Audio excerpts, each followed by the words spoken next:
Welcome to my first elimination final preview with the coaches. We've got Jordan Burke from North Ballarat City and Eamon Gill from Redan. And Eamon, obviously always exciting at this time of year to be part of the finals action, and with a very experienced team, there'd be no exceptions at the Lions.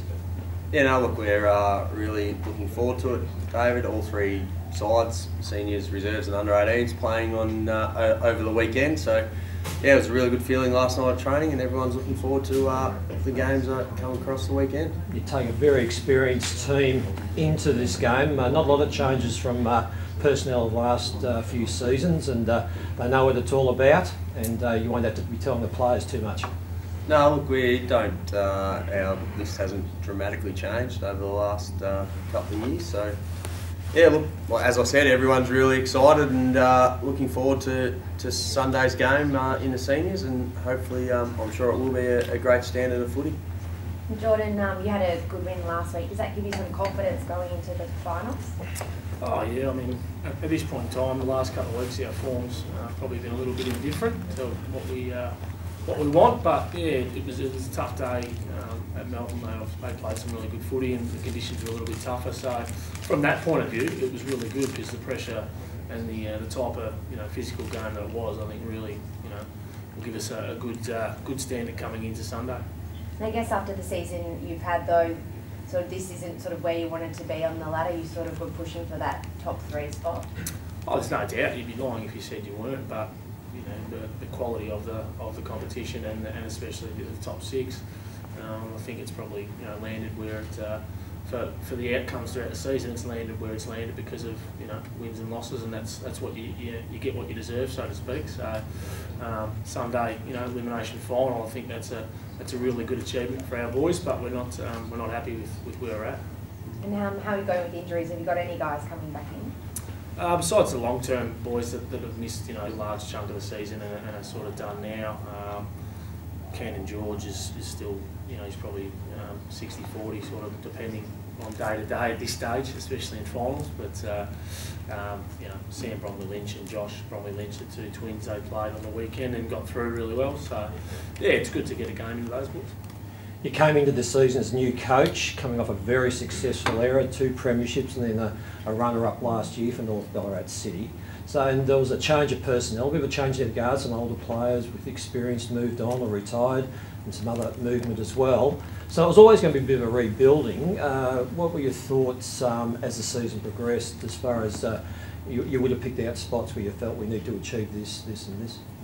Yeah, I guess probably like rebuild was probably more so not what we used, the term we used. It was more so, I guess, a bit of a regeneration, because from my point of view, the young fellas that have come through, there's probably 12 to 14 blokes turnover from what you call the senior side last year, and probably only 4 to 5 new faces, including myself, that have come from outside the club. So they're all either juniors or young fellas that are developing. So I think the main thing with us was, well, at the start of the year, my main aim was finals footy, and we're here now, and that's obviously a positive. But as the year goes on, your aim goes higher and higher, and we're in a position where I think we're playing some good footy. So we want to there's no ceiling on where we want to finish.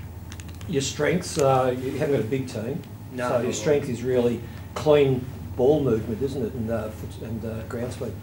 Yeah, pace of ball movement's what we've worked on, and especially, well, as there's been a new coach coming through, that's something that we've really focused on, and something that we've really tried to develop throughout the year. And at times we've done it really well, at times we've done it poorly. So it's finding that mix and making sure that we do it really well under pressure, and that's the way we play our best footy, and that's the way we're going to continue to coming into obviously Sunday against Redan. We're going to make sure that we don't play conservative footy, and that fast ball movement's what we want. And Redan deliberately, I think, had a slow build-up. It was a pretty low-key pre-season, but as the season went on and you really started to find your feet, you had that really good run, and that's really gone right through to this point of the season. Yeah, it has. We probably always. I ain't a big believer in being ready to go round 1 and having a bit of preparation in practice matches, so that's no different to any other year. But We lost a couple of games early, and that's meant that we're finished where we have. And the reality is the competition's been that close all year. If you don't bring your best football, you're going to get beat, and that'll be no different on this weekend. You've had players that were missing early, and you've been able to get those back gradually towards the end of the season too, and you've built up to the point where you've probably, no doubt, got your strongest team on the park now. Yeah, look, we've got, similar to what Geordie was saying before, one guy that's been out for the whole season, but other than that, we're pretty good. A couple of guys that are a little bit sore after the weekend's game, but having that extra day's break through to Sunday will mean that we'll be pretty much the same side as what we had last week. Where do you see yourselves getting an advantage over City? Hopefully on the scoreboard.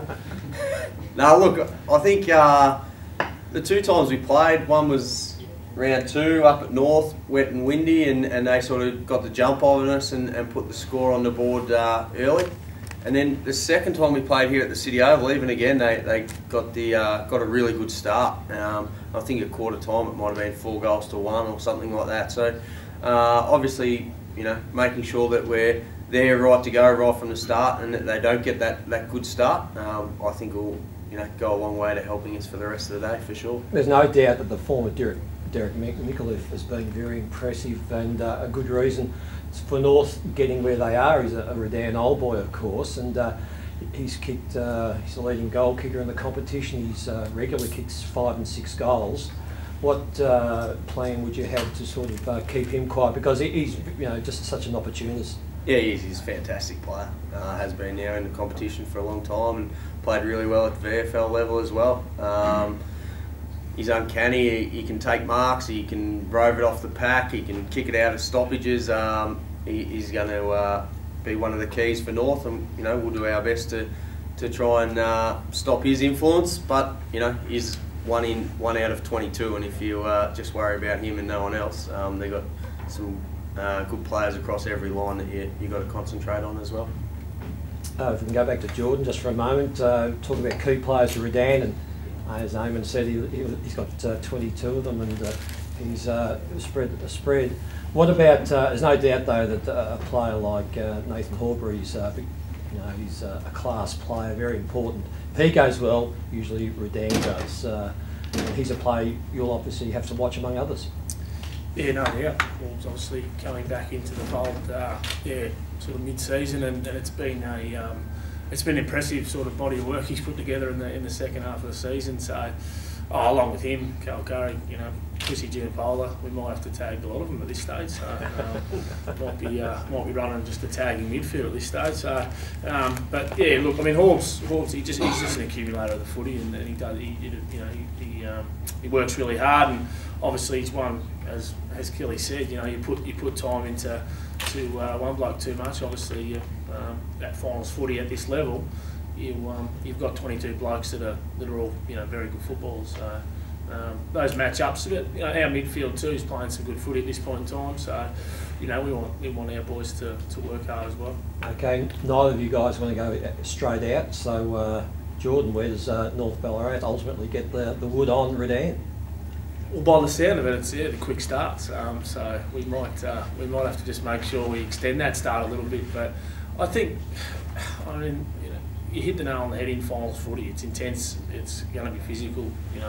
But then obviously they're going to they'll bring a physical brand of football, and we're going to make sure we absorb that. And from our point of view, it's speed of ball movement, as I said, and making sure that we put the runs on the board early. We've got to convert. At times we've been a bit wasteful in front of goal, and finals footy, you've got to take those chances. If we can do that, but it's I fully expect Sunday it's going to be what you call the old-fashioned 4-quarter game. I don't think it's going to be too much either way. And Redan, apart from a good 4-quarter effort, which you regularly talk about during the season, and the good start and making sure everyone contributes, is there what's the factor that you believe gives you that advantage over North Ballarat City? Ideally, our midfield come out on top. Finals football are won by midfields pretty much, and if our midfield can get on top of North, I would think it would help us go on to win on Sunday. Well, Jordan Berg, Eamon Gill, good luck this weekend elimination final. Thanks very much. Thanks very much. Ta.